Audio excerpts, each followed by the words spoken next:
ngeh gitu loh. Sehari sebelumnya juga banyak banget dia ngasih saya firasat, tapi saya nggak berpikir Napi nih Kak misalnya. dari mimpi.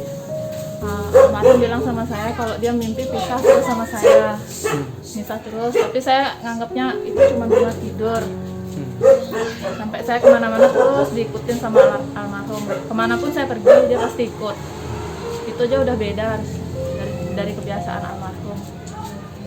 Sebelumnya hari sebelum kejadian pagi dia sempat nyuapin saya makan.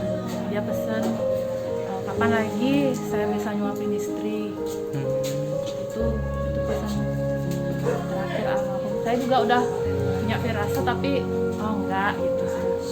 Kayak positif aja gitu. Banyak banget firasatnya tapi cukup saya yang tahu biar gak jadi